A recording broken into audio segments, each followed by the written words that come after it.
Okay, this question has been living in my mind rent-free, and today we're going to answer it.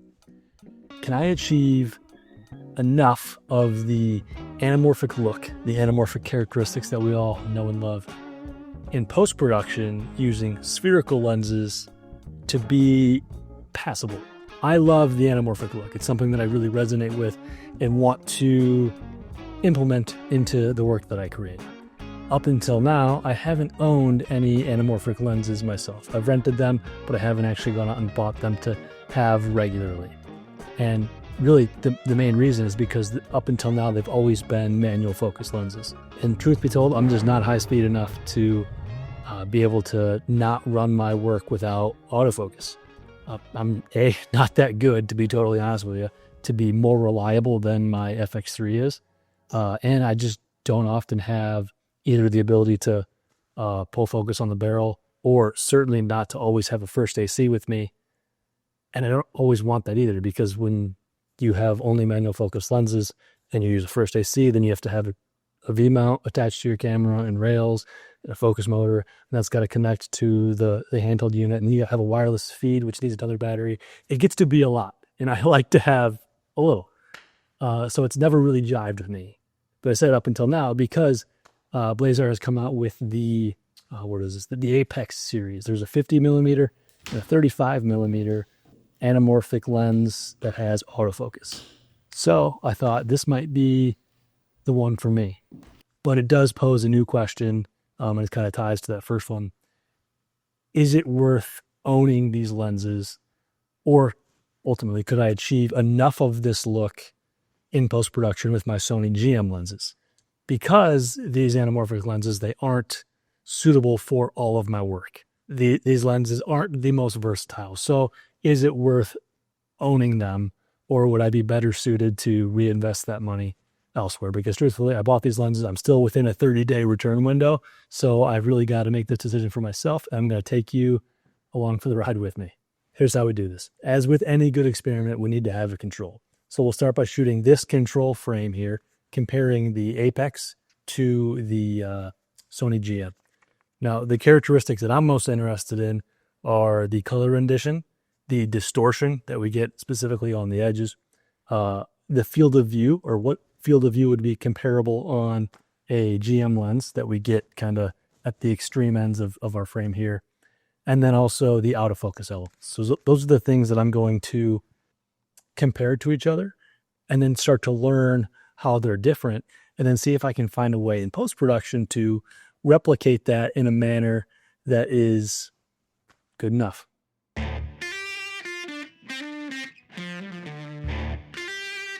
This is the Blazar Apex 50 millimeter at T2.8. This is the Sony 35 millimeter GM Prime at 2.8.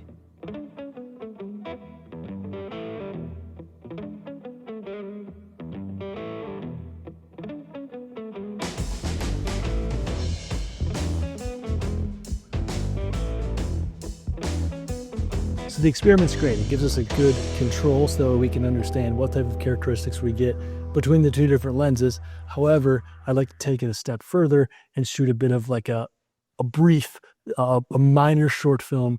But here's what we're going to do. We're going to duplicate every shot, and I'm going to swap between the Apex 50 millimeter and the Sony GM 35 millimeter, because I find that they give me a similar field of view, as well as a similar F or T stop, so that way I can get a comparable depth of field. We're going to swap between the two for each shot. We're going to play them one on top of the other. That way we can get a feel for how these lenses look in a narrative type setting, and how close I can get to matching that anamorphic look with a spherical lens to see if it's good enough. Let's go.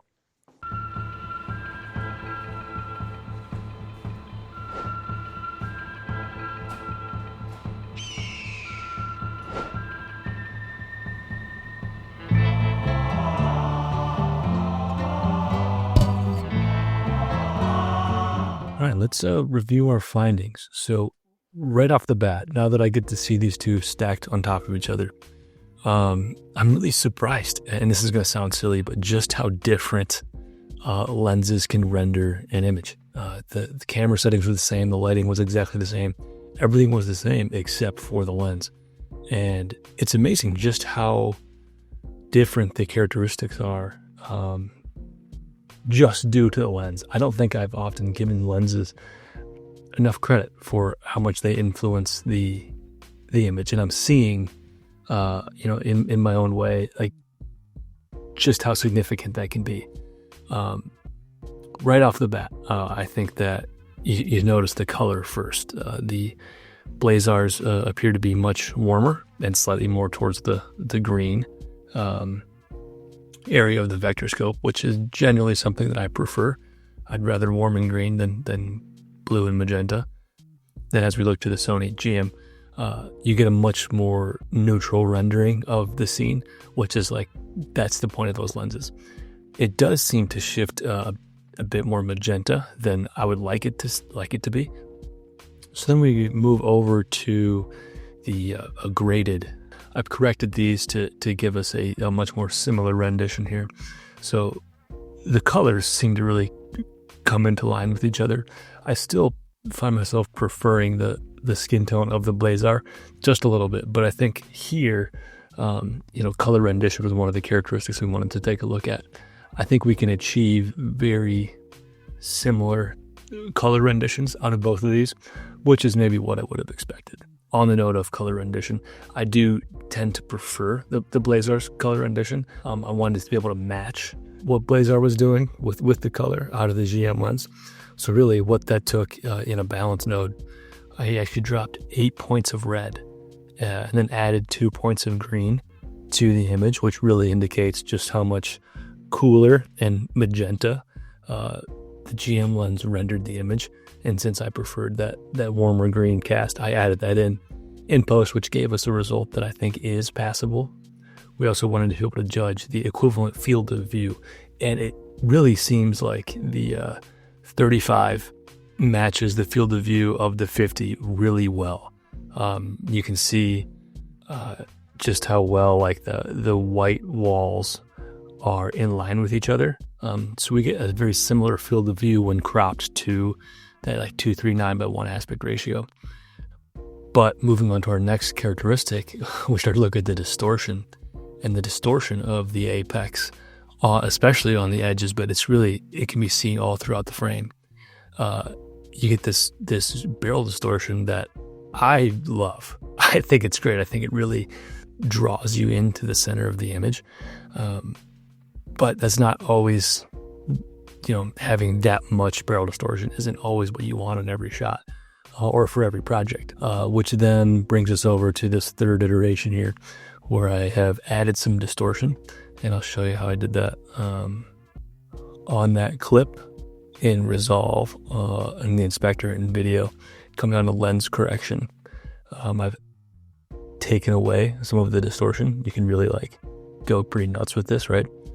So I found that somewhere between 0.08 and 0.15 gives me pretty similar distortion on the edges. The trade-off you get as you add more of that distortion, you crop in further and further on your image, so you start to lose some of that field of view that we achieve. So maybe something like a 28 or 32 millimeter lens, if you wanted to go full bore with the distortion, would give you a little bit better of that field of view. All right, so that brings us into kind of our short film here, and this shot kind of said a lot for me.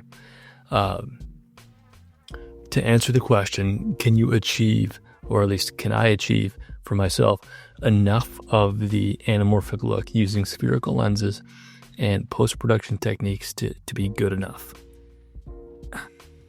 And it pains me to say, but I think the answer is yes. I think that this gives me enough of that characteristic that I'm looking for to be good enough. But it's just good enough, for 95 to 100% of the work that I produce, the commercial work that I'm trying to infuse some of my style into. This passes. This gives me the look I'm going for, especially to the untrained eye that's going to actually watch the films and commercials that I make. Personally, and between the two of us, I much prefer the anamorphic characteristic. And what I love about it that I don't think can be replicated is, how do I want to describe it? It's the focal length in comparison to the field of view. And let me unpack that a little bit. So on my lower shot here with the Apex 50, I have a 50 millimeter lens. We know that different focal lengths render subjects differently. If you take a portrait of somebody on a 14 millimeter versus 70 millimeter, they're objectively going to look better, or at least more normal, on that longer focal length. But I also love ultra wide and extremely wide compositions. So we get this really unique thing that happens with anamorphic lenses. We get to use a 50 millimeter lens, so we get some of those tighter focal length characteristics as far as rendering our subject, but we don't have to compromise on that ultra wide field of view. So we still get this, 35 plus field of view, but like me, my subject, I'm rendered as though I'm on a 50 millimeter.